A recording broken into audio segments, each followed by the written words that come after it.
Hello friends, स्वागत है आपका इस वीडियो लेक्चर में। फ्रेंड्स, आज की क्लास में हम पक्षांतर का नियम समझेंगे। सबसे पहले आपको ये बताऊंगा कि पक्षांतर के कितने नियम हैं। दूसरी बात ये बताऊंगा कि पक्षांतर का नियम लगाया कहाँ पे जाता है, और फिर हर एक नियम से एक एक क्वेश्चन करवाऊंगा ताकि आपको कोई भी डाउट ना रहे। तो कृपया करके वीडियो को ध्यान से देखिएगा ताकि आपको एक एक बातें समझ में आ जाएँ। तो चलिए अब क्लास देखिए फ्रेंड्स। पक्षांतर के टोटल 4 नियम हैं। पक्षांतर के टोटल 4 नियम हैं। पहला नियम ये है कि अगर बराबर की इस साइड कोई संख्या प्लस में है और बराबर की उस साइड उसे भेजेंगे तो माइनस में चली जाएगी। फिर दूसरा नियम ये है फ्रेंड्स कि अगर बराबर की इस साइड कोई संख्या माइनस में है और उसे बराबर की उस साइड भेजना है तो प्लस में हो जाएगी।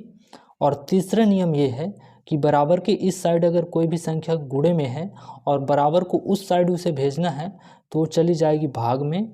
और यहाँ पर चौथा नियम ये है कि बराबर के इस साइड अगर कोई संख्या भाग में है और बराबर की उस साइड उसे भेजना है तो वो चली जाएगी गुणे में। तो आपने देखा कि पक्षांतर के टोटल 4 ही नियम हैं।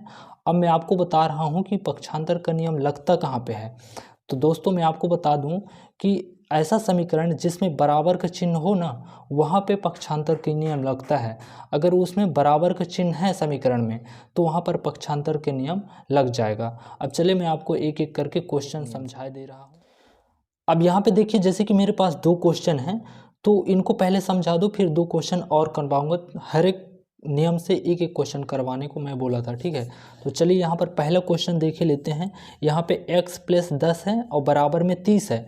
तो आप देख रहे हैं कि यहाँ पे बराबर का चिन्ह लगा हुआ है, इसलिए यहाँ पर हम पक्षांतर का नियम लगाएंगे और हमको इसमें x का मान निकालना है। तो देखिए, x का मान निकालना है तो सबसे पहले एक बार क्वेश्चन को लिखे ले रहे हैं। यहाँ पे है x + 10 और बराबर कितना दिया है 30। अब इसमें हमको x का मान निकालना है तो यहाँ पे पक्षांतर कर देंगे 10 को। तो देखिए, यहाँ पर x का मान निकालने के लिए बराबर के इस साइड सिर्फ x को रखेंगे और बराबर में यहाँ पे कितना लिखा है 30। तो बराबर के इस साइड हमें x बस को रखना है और ये 10 भी है साथ में, तो इसे बराबर के उस साइड भेज देंगे। लेकिन भेजेंगे कैसे? नियम के अकॉर्डिंग भेजेंगे। तो अभी देखिए 10 अभी किस चिन्ह के साथ में है? तो प्लस के साथ में है। इसे बराबर के उस साइड भेजेंगे तो किस में आ जाएगा? माइनस में। तो यहाँ पे माइनस कितना हो जाएगा? 10 हो जाएगा। अब यहाँ से हम x का मान निकाल सकते हैं। तो देखिए, x बराबर अगर 30 में से हम 10 घटा देंगे तो कितना बचेगा हमारे पास? 20 बचेगा। तो इस तरह से आप पक्षांतर करके और किसी भी समीकरण का मान निकाल सकते हैं।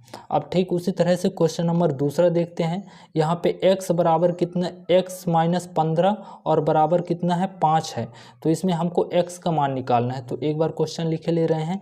x - 15 और बराबर कितना दिया हुआ है? 5। और x का मान निकालने के लिए यहाँ पे x बचाएंगे और बराबर 5 लिखेंगे और इस 15 को हम पक्षांतर कर देंगे। तो यहाँ पर माइनस में है ना, तो बराबर के उस साइड जब भेजेंगे तो ये हो जाएगा प्लस के साथ और यहाँ पे आ जाएगा 15। तो यहाँ पे x बराबर देखिए, इनको टोटल जोड़ देंगे तो 15 और 5 कितना हो जाएगा? 20 हो जाएगा। तो आप इस तरह से समीकरण में x का मान निकाल सकते हैं पक्षांतर के अकॉर्डिंग। अब यहाँ पर हम क्वेश्चन नंबर तीसरा और चौथा देखते हैं, ठीक है। तो देखिए, जैसे कि यहाँ पर लिखा हुआ है तीसरा क्वेश्चन, x × 5 बराबर कितना लिखा है? 20 लिखा है। इसमें हमें x का मान निकालना है तो 5 को हमें पक्षांतर करना पड़ेगा। तो देखिए, यहाँ पे पहले क्वेश्चन लिख लें, x × 5 है इक्वल 20 दिया हुआ है। तो यहाँ पर x का वैल्यू निकालना है तो x लिख लेंगे बराबर 20। और ये अभी गुणे में है ना, तो बराबर की उस साइड जाएगा तो भाग में चला जाएगा, मतलब बटे में चले जाएगा। तो यहाँ बटे लिख लेंगे 4 और यहाँ पर देखिए भाग कर देंगे तो 4 × 1 = 4, 4 × 5 = 20 आ जाएगा। तो यहाँ पर x बराबर कितना हमको प्राप्त हो जाएगा? x बराबर हमको 5 प्राप्त हो जाएगा।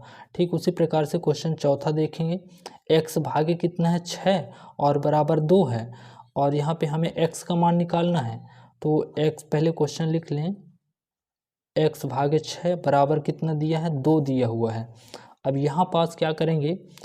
x लिख लेंगे और बराबर 2 दिया है और यहाँ पे चूंकि भाग 6 किस में है? भाग में है और बराबर के उस साइड भेजेंगे तो किस में हो जाएगा? गुणा में हो जाएगा।